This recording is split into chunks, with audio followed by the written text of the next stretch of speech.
So we have to understand as students, as future clinicians, that AI is not just an easy do-it-all button. AI is not there to do all your homework. AI is not there to build the knowledge. And this is the issue, right? If you're using AI to do your homework, great. The homework assignment is done. Your paper is done. But what did we miss out on, guys? We missed out on the learning opportunity. We missed out on the practice of having to read through some material. We missed out on the practice of taking notes. We missed it. So then how, when we don't have the AI or we're in a space, how can we effectively be an independent critical thinker? How can we evaluate? How can we know anything? We have to have our own brain. That will bring us value. Otherwise, the AI will replace you, right? It's a tool. And as with any tool, this is where we get at. If you're not using it properly, it's either going to amplify your competence. If you're using it right, like, oh, it's awesome. Like, it's making me faster. It's making me able to learn faster. It's making me able to complete assignments better, more efficiently. And it's making me able to go deeper into this and be high level and bring supporting details and so forth and write an outstanding paper that I otherwise couldn't write. Or this AI can be something that's going to amplify your incompetence. And this is what I'm seeing a lot of, is where students think they're competent, think they're proficient because they're being fed all this stuff. But then once they are unhooked from their AI, they're idiots. Sorry to say that way, but that's what's happening. So we want to be looking at AI as something that can give us a starting point, that can organize us, right? That can get us some early drafts, that can create study questions, give us nice little summaries, and help us think about alternate ways to think about complex topics, but not just give us the material, right? It can't think for you, right? It can't guarantee its accuracy. It can't replace. If you're trying to become a future physician, you got to be able to learn, y'all, right? A medical career is about lifelong learning. That's why people talk about, oh, lifelong learning. It's because you got to be learning, y'all, and learning from the AI. You got to be able to get through it. You got to have the reading comprehension skills. And so as we talk about this, if you guys are with me right now, if you guys are live action, we are live action here. Take a second, like this video. I'm Dr. Andre Pinesett, and today we're talking about AI in medical education. And for all you future doctors, how not to get in trouble. And the whole impetus of starting this video was I had a student call me last week, and they are in front of the ethics committee for using AI improperly. So we want to get informed, we want to get educated, we want to understand the rules of this so we can leverage it to become super students and not be in trouble. Yes? All right. So with this AI, I recently have my signature study program is the 5 pillars of studying less and getting better grades. And this is a coaching program where students get access to a really, really sound 5-pillared learning system. They also get access to me in weekly coaching. It's a great program. I recently, from that program, pulled out a subsection of that program that deals with reading. And I call it the Prime Reading Protocol. That's my reading system. And I pulled that out and I'm offering it as a separate course to people right now, because as I am meeting with schools, as I am working with students, I'm recognizing that with AI here, it's even more important that you guys have high quality reading skills and tactics and a system to be able to read fast, to be able to read with high comprehension, to be able to take that reading and then create long-lasting, meaningful understanding, and then ultimately to create applicability so you can apply it effectively on exams or, in the case of future doctors, in the clinic with actual patients. So I recognize that. So now that's why I'm offering that course, my Prime Reading Protocol, separately for the first time ever outside of my 5 pillars system.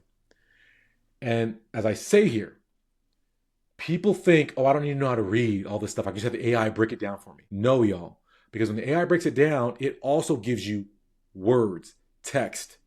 So you have to be able to decipher what the AI is telling you. We have to be able to read. And it starts with just from a basic standpoint, if you haven't built your own knowledge and you're using AI as your knowledge base, it's problematic because the AI can lie, the AI can make mistakes, the AI can be off. And if you don't have a baseline level of knowledge in an area, then you can't tell it, oh, that's not what we're doing. And you can't see if the output is valid or not, and it's problematic. Also, if you don't take the time to create the understanding, right? How are you going to have any ability to go through complex materials and make it your own?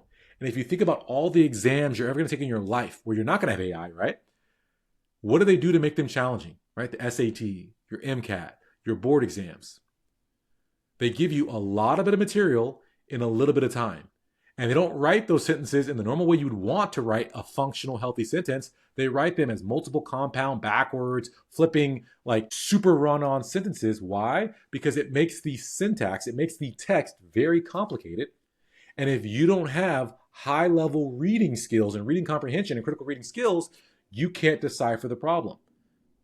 Yes? And it's so important. It's why I stress to my students, reading is the number one skill you must develop, because if you can break down a textbook, if you can break down complex materials, it makes you an unstoppable student. It makes you capable of being independent. You want the practice of going through these materials right now, especially if you guys are an undergrad. Stop using the AI to create these summaries, guys. You need these practices. You need these opportunities when the material's simpler before you get to the fire hose of medical school and you really have to go through it. Use this time. Do the extra legwork. Learn how to read. Learn how to create meaning. Learn how to write notes. It's crazy. You got to know how to take notes. You got to know how to dissect things. You got to know how to break it down. If your reading skills are weak, not only will you not be able to break down the complex stuff, not be able to do well on tests, but also even the AI, it's going to embarrass you and put you in a really, really bad spot. And with this AI being pushed forward, there's two types of students you're going to become. And it's already happening. We're seeing it. It's like what happens on social media. You have a lot of people who are social media smart, social media experts, right? You guys saw what China did, is making their experts validate their freaking degrees. Why are you characters listening to people whose only source of validity is the amount of followers they have on social media? It's stupid. You're listening to people who got a scrub cap on, who got a white coat on, and I was on this 10 years ago. I was like, wait a minute. Why is this person who's a pre-med on social media in a white coat acting like they're some kind of something or other? Like, oh, I just bought this at the store. It's terrible. It's ridiculous. It's fake. It's fraud.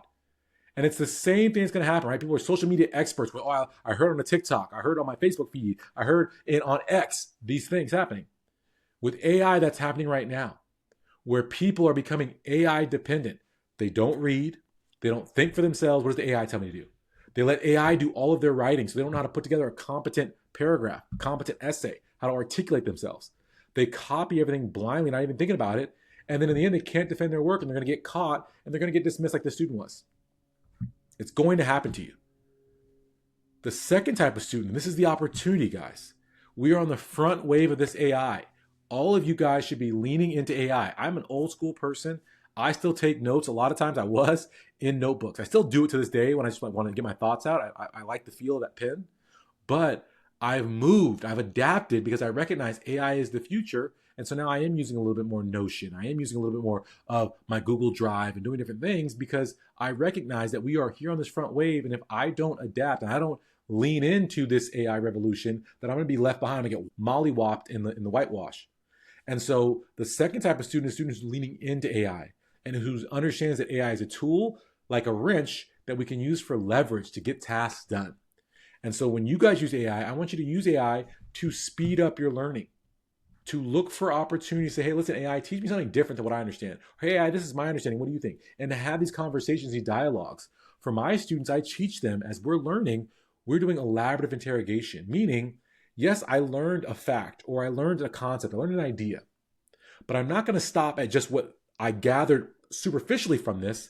I'm going to take the time and I'm going to build this elaborative weave. I'm going to break down that concept. I'm going to interrogate it to figure out what other things I can understand about it and other angles and connections and all these things. So that way I have a really robust and well-rounded understanding of that concept or of that idea.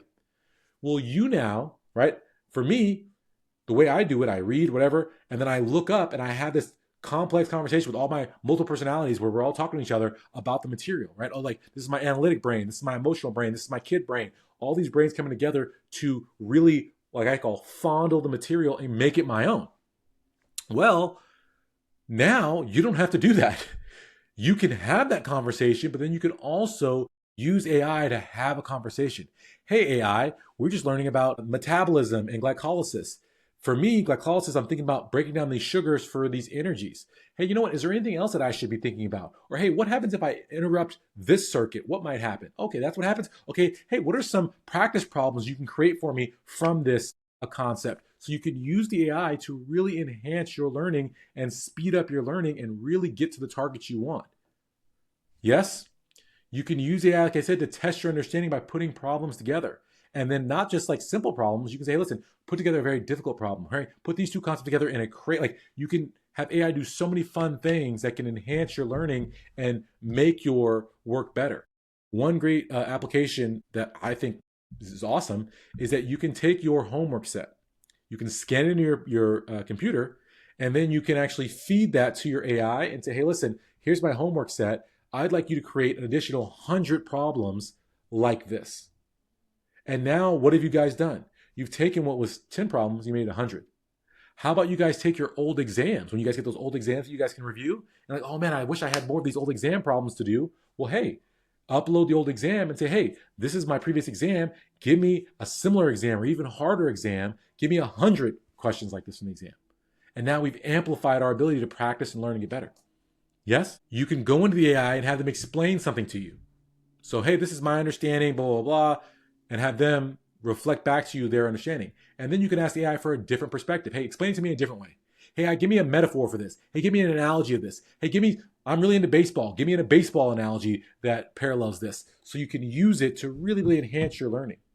You can use it to create schedules, study plans, and so forth, right? So if you're like, man, I really struggle to stick with an effective study plan. Here's when I like to study. Here's what I have to study. Help me organize this and not use it as just a one blank slate output, but to say, listen, this is the idea it gave me. It's a nice rough guideline, but now I'm going to adapt it to what really works for me and really hypes me up, right? That's the student who's going to dominate in undergrad, in their MCAT, in medical school, in clinicals. They're using it to enhance themselves. And for all of you guys, I feel like